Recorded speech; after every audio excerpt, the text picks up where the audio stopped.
Hey guys, I'm Marty Geek. In this video, I wanted to share a gaming focused video for the Samsung Galaxy Note 20 Ultra. Now keep in mind, I already did an unboxing video and hands-on look at a whole lot of features and cases as well, but this one right here is going to be focused just on gaming. Now this that I have open here is the game launcher. Like you see right there, the game launcher. Now for some reason, I don't know why, right? I don't know why the game launcher is actually deactivated when you open it out of the box, right? Because on my device, it was actually deactivated. I actually had to go here to advanced features and activate it. Maybe on your device, if you're buying it from T-Mobile or AT&T, it might be available activated. But if it's not, just make sure you go to advanced features, game launcher, and by default on my device it was actually off. Okay, so I couldn't see it nowhere. So you want to turn it on, and that's it. Once you turn it on, like see here, it's not available here anymore, right? You're gonna go ahead here and it's available in your applications. So I like to have this application here on my home screen, right? So I always put it there. And what this does, for those that don't know, is basically like a badass folder for gaming that actually enhances your phone for gaming. Okay, and this time around, I'm actually glad that they did a whole bunch of cool updates. I don't know if this was available last year.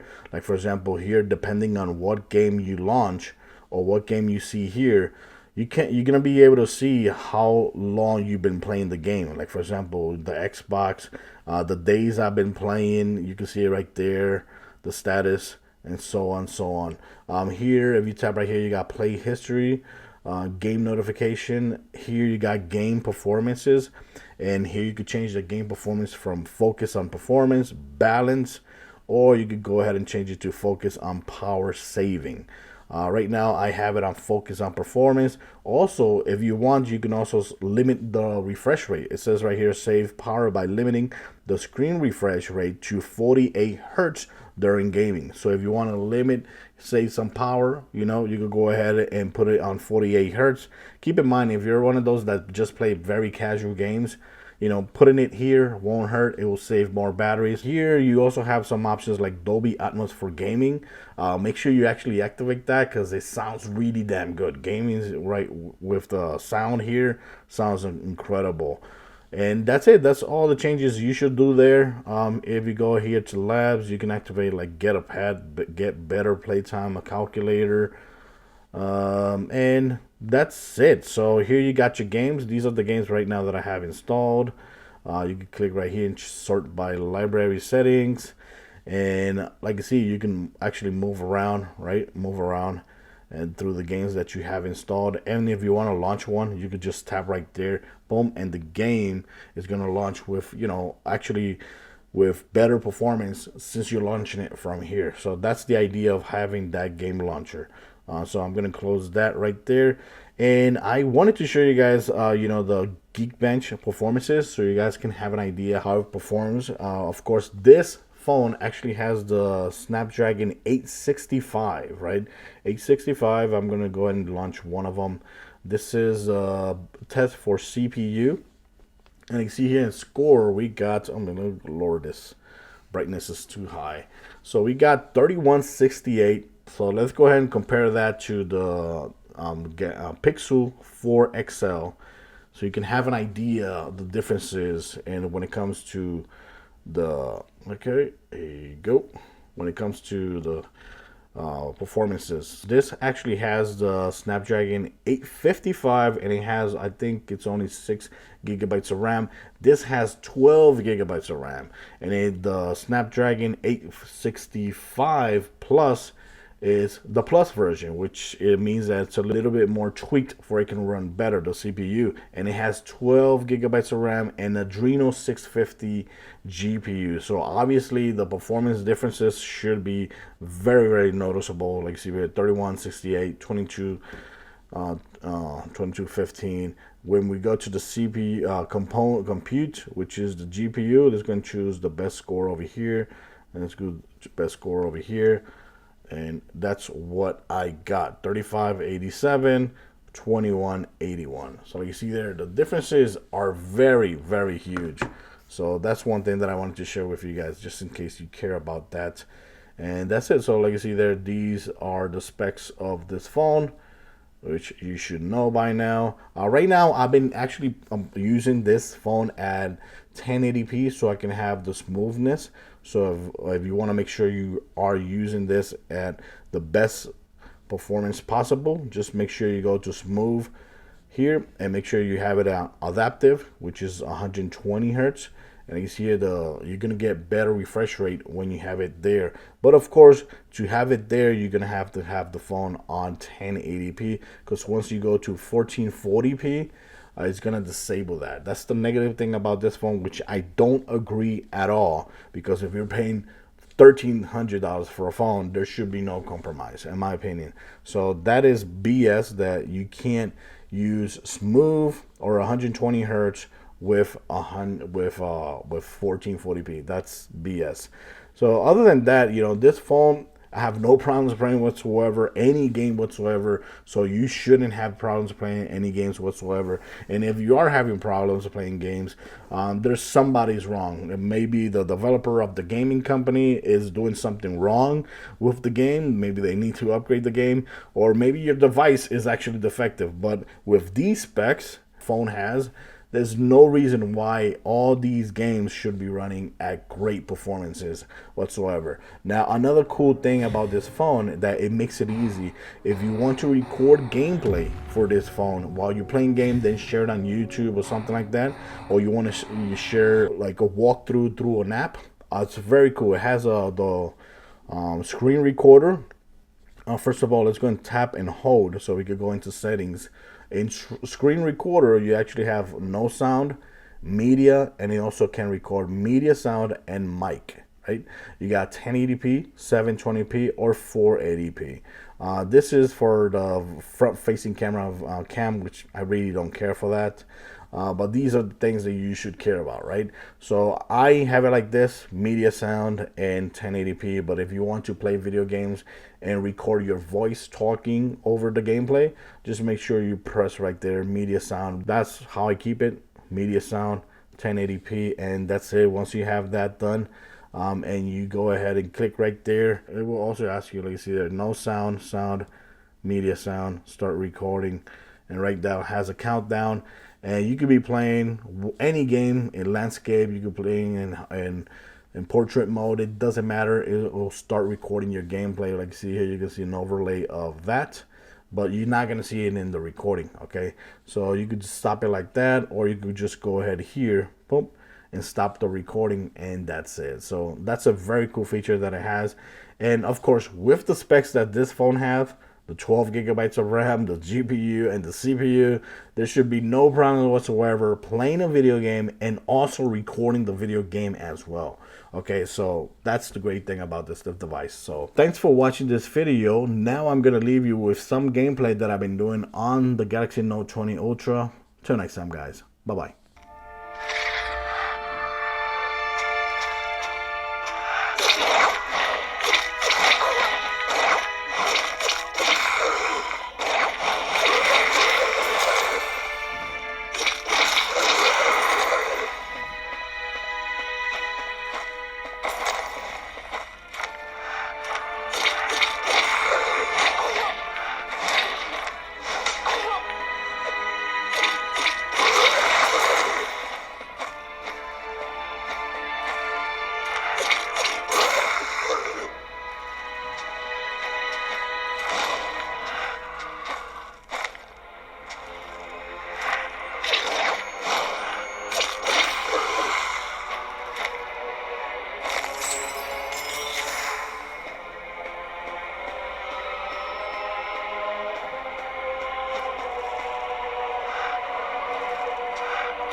Targets in sight. We've taken the lead.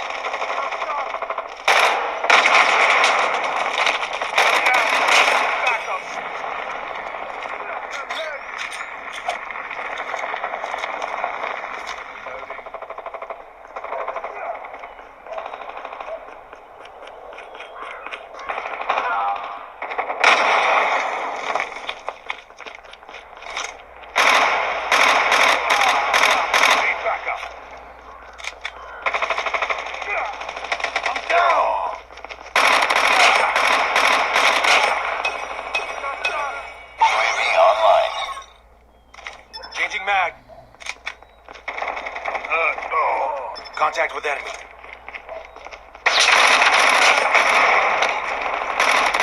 Changing mag. Reloading. Changing mag. Cover me. Got shot. I got shot.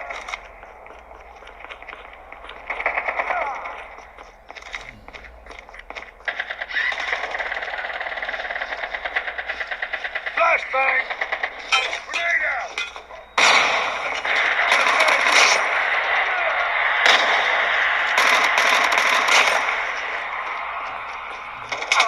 Reloading. Cover me. Changing mag!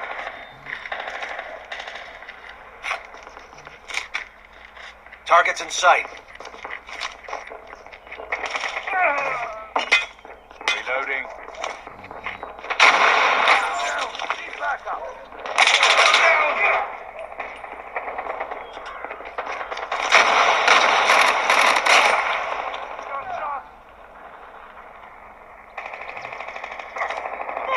Need backup.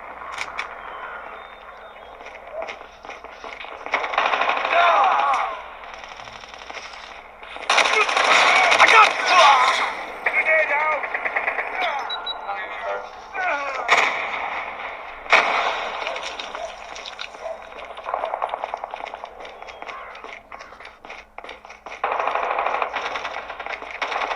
Got shot.